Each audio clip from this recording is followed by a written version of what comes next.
Hey, happy Monday, happy Monday.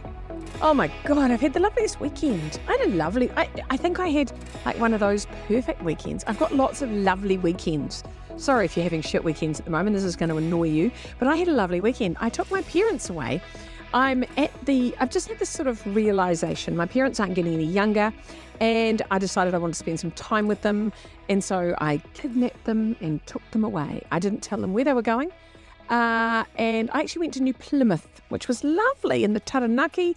So had a 3.5 hour drive, just yarning, just like a huge piece of time, because my parents live very close to me. So I spend quite a bit of time with them, but it's always in little half-hour increments. It's always pop in here, pop in there. So we had this lovely time, just time. And I'm like, I think time is so valuable.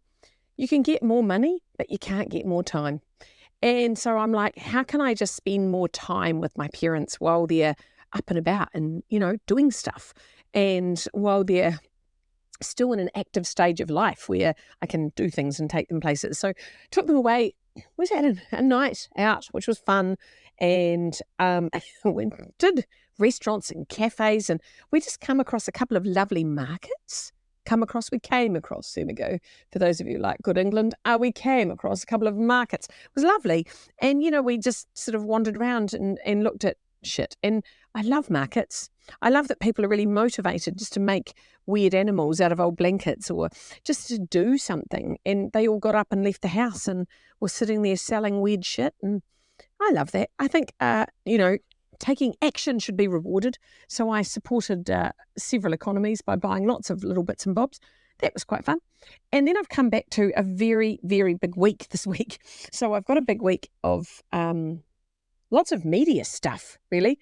And so the book is hyping up. So my energy book is out in the world. She's out there. I'm now getting some beautiful photos. If you see my book anywhere, I'd love you to send me a photo on Instagram, Lisa ONZ. Just flick me a message or email it to me, lisa@lisaoneil.co.nz. I'm trying to collect photos of her out in the wild. It's quite fun. So I've had a couple of people, only about 3, who've actually read the book now, and that's pretty exciting, getting some responses in, which is really nice. I mean, I didn't write the book for other people. I wrote it. Well, I kind of did. I wrote it to help the world, but it's just nice to see what people get out of it. I think it's nice to see and different people obviously get different things out of it. So that's been lovely. So this week I've got lots of media stuff going on. And so my focus is kind of on that. I'm doing about 5 podcasts, and I've got a couple of media interviews, photos and bloody journalists and all that stuff. And I think to make them I'm into maximizing opportunities. So instead of just going, whatever, I like to do a lot of research. Before you do something, do you research it? I do. I like to research, who am I talking to? How old are they? What are their interests? What do I know about them? So that I'm not sort of preaching to the converted, or, it's like talking. I think it's really arrogant to turn up and not know who you're talking to. It's the same when I talk to audiences. It's like, I want to know, who am I talking to? So I've been doing a bit of research, bit of strategy. What do I think is the message that's right for this particular podcast or this particular journalist? So that's kind of exciting. So I do a wee 1-pager just on who am I talking to, what's that about, and it's a bit like this Monday morning meeting with myself. It just helps me get my head in the game. So I've got a 1-pager going, right, I'm meeting with Janine, and her demographic of the article that she's writing is this. How can I help Janine? How can I make her look good? How can I make her life easy? Because if I make her life easy and make her look good, it's going to make me look good, right? What's the message I most want for that demographic or that article or that podcast to get through? So that's kind of my big focuses. Now, the very most exciting thing. Oh my God, this afternoon I am picking up my new hearing aids. Oh my God. Now, I've had hearing aids for a long time. I'm very deaf. Profoundly deaf, in fact. How about that? Profoundly deaf is what the lady said. I said, she said, you're profoundly deaf, Mrs. O'Neill. I said, what do you mean? Give me a number. Like, do you have a number for profound? And she said, no. Well, there's hearing loss, there's severe hearing loss, and then there's profoundly deaf. She said, you're profoundly deaf. I'm like, oh my God. So one of my ears is completely fucked. And so she did all these hearing tests. I'm locked in the wee booth. Push the button when you hear the noise. I was like, yeah, cool, I'm ready whenever you are. She goes, I'm finished. So she was done. Hadn't pushed the button. Didn't hear anything. Oh, God. So anyway, my hearing loss, when I first thought I was deaf, I went off to a hearing specialist. This is a long time ago now, probably maybe 10 years ago. And he said, I think you've got a brain tumour. And I was like, I haven't got a fucking brain tumour, for God's sake. Anyway, went down that path. I got a bit annoyed. I thought, look, this is annoying. I had all sorts of MRIs and scans in my brain. And anyway, I finally got annoyed. I went to a different audiologist, a woman. She said, have you had more than 3 children? I said, yeah, I have. She said, that's your problem. I'm like, what? God's just turned my ears off so I don't have to listen to them. She said, no. The hormone that your body produces when you are pregnant makes your baby's bones grow and makes your baby's bones strong. And she said the upshot of having more than 3 pregnancies is you have a lot of that hormone, so your bones get strong and the little bones in the back of your ear are fused together. They no longer vibrate. You can't hear. I'm like, wow, that's the most logical thing. Now, it's the most common form of deafness in women, and people don't know about it. So I think it's really important. And getting your ears sorted is so important. So anyway, I had hearing aids. I'm not really good at putting up with crap. So I'm like, I want the best. I want the best. Because I know people that go and get hearing aids. Now, these are expensive. And so they go, oh, just get the base model. I'm like, no, don't get the base model. Anything you're going to stick in your head, get good quality, right? Don't fuck around. You deserve the absolute best. Now, then there's the cost, right? Now, they're expensive. Now, hearing aid companies lease hearing aids to you. So I'm paying $150 a month, and I do that for 3 years, and then at the end of 3 years, they give me a new pair of hearing aids. And that's the high end. So I think you can pay between like 50, 80 and 150 or something. And that gives me all my consumables, all the stuff I need. Like, I'm really happy with that. And it means I don't have to come up with this enormous, like, 10 grand payment up front to pay for something that fucks me off because it's not my fault. These should be government funded. Anyway, they're not. So we won't whinge about that because that's boring, isn't it? So I'm just getting on with doing what I can do. But I had hearing aids, loved them.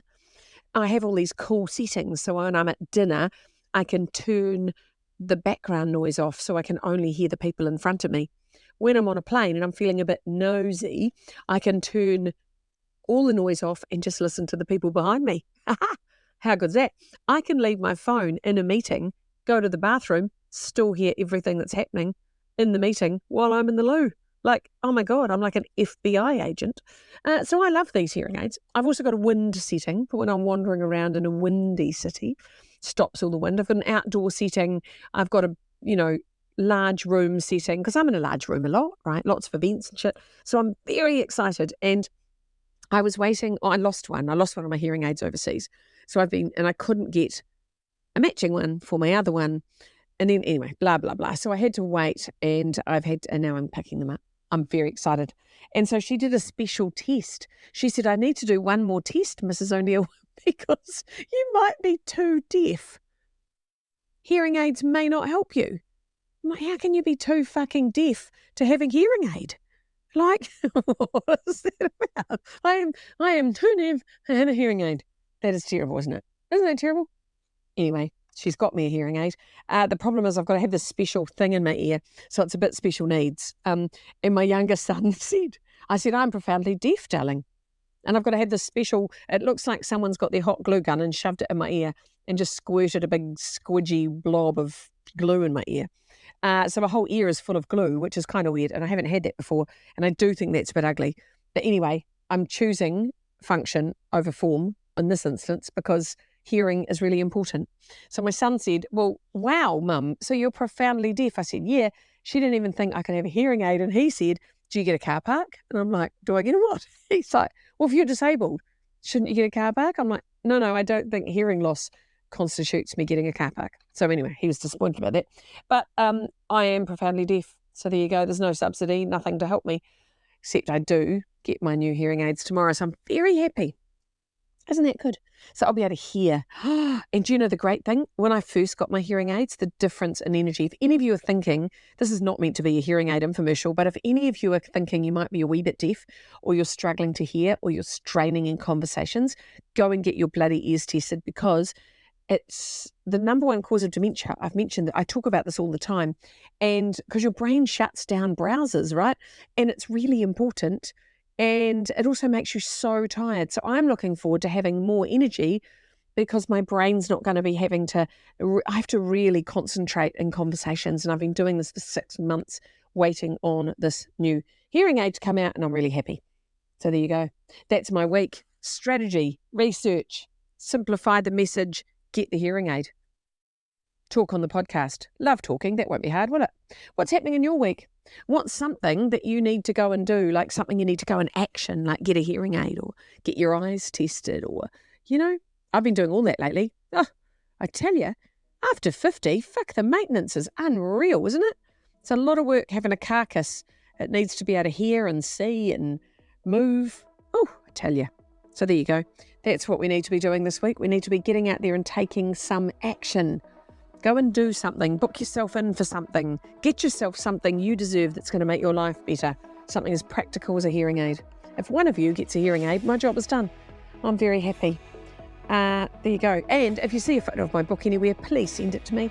I'm very excited. She should be in all the airports and all the bookstores in Australasia. So I would love any opportunities that you see. You have a wonderful week. Go and strategise something, research something. Get ahead of your week. Have a wonderful week. See you soon.